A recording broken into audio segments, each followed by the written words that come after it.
खाना पीना खा के, मौसमी का जूस पी के, पोहा इडली सांभर निपटा के इस वक्त आशीष आ रहे हैं स्टॉक्स ऑफ द डे लेकर, सबसे प्रभावशाली स्टॉक्स लेकर। क्या पिक कर रहे हैं आशीष? क्या करें, हमारी कैंटीन है ही इतनी बढ़िया, खाने का ऐसा मन करता है कि छूटता नहीं कुछ। खैर, डॉक्टर रेड्डीज लेबोरेटरीज आज स्टॉक ऑफ द डे में रडार पर रखी है भाई। निफ्टी का ये कॉन्स्टिट्यूएंट जो है अच्छे खासे दबाव के साथ आपको आपकी स्क्रीन पे ट्रेड करता हुआ नजर आएगा। वैसे एक समय तो 6% से ज़्यादा प्रेशर था। Numbers on the face of it operationally weak थे, उसमें भी जो एक्वायर्ड बिजनेस है उससे अच्छा कंट्रीब्यूशन था, तो इसका मतलब ऑर्गेनिकली और चैलेंजिंग नंबर्स थे। उसका एग्जांपल है नॉर्थ अमेरिका से परफॉर्मेंस। 1% साल दर साल बढ़ी तो 9% क्यू ऑन क्यू गिरी। इस तरह से नॉर्थ अमेरिका का परफॉर्मेंस, तो पिटा हुआ स्टॉक और भी दबाव आज झेलता हुआ। सायंट, अभी आप लोग बात ही कर रहे थे, तगड़ा प्रेशर है। पहले 10% के सर्किट पे लॉक था, फिर वो लास्ट देखा था मैंने 15% का सर्किट, अब वो 19% दबाव के साथ सायंट इस समय कामकाज करता हुआ। सायंट के मेजॉरिटी 77% रेवेन्यूज आते हैं डीईटी, डिजिटल इंजीनियरिंग और टेक्नोलॉजी से। ग्रोथ म्यूटेड सी है, 2-2.5% Q on Q constant currency में उछाल था। मार्जिन्स पे दबाव थे, हालांकि मार्जिन्स तो वेज हाइक्स भी लिए थे इसीलिए भी दबाव था, पर सीईओ साहब का रिजिग्नेशन, ऊपर से पूरे साल की गाइडेंस रेवेन्यूज की और मार्जिन्स की रिड्यूस कर देना, ये सब दिक्कत है। हालांकि ऑर्डर बुकिंग्स अच्छी थी।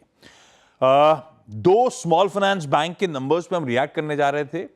एक तो सूर्योदय, तो खैर अच्छा खासा दबाव था। उज्जीवन में भी, आप दोनों में एक्चुअली आज प्रेशर आता हुआ देख रहा हूं। ये दोनों स्टॉक्स वो हैं जो साल के हाई से बहुत तगड़ा करेक्ट होके ईयर लोज के इर्द गिर्द कामकाज कर रहे हैं, उसके बावजूद दबाव कंटिन्यू होता हुआ।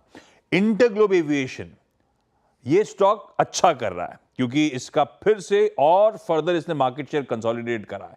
दिसंबर महीने में month on month 80 basis points का और मार्केट शेयर में इंप्रूवमेंट, और अब 64.4%, 2/3 इस स्काइज का मार्केट शेयर इस इकलौती कंपनी के पास। शायद बाजार इसीलिए रिवॉर्ड कर रहा है। बिल्कुल, और शानदार मोमेंटम इस समय इंटरग्लोब में। आशीष शुक्रिया। लेकिन सायंट अभी भी देखिए 18% नीचे, आज का accident of the day clearly बनता हुआ। और अब इशू ये हो गया कि ये इतना बड़ा एक्सीडेंट है कि बाकी एक्सीडेंट छोटे लग रहे हैं तो वो उसमें क्लासीफाई भी नहीं हो रहे, वरना टेक्निकली तो इवन डॉक्टर रेड्डीज और एम्फेसिस भी वहीं जा रहे हैं।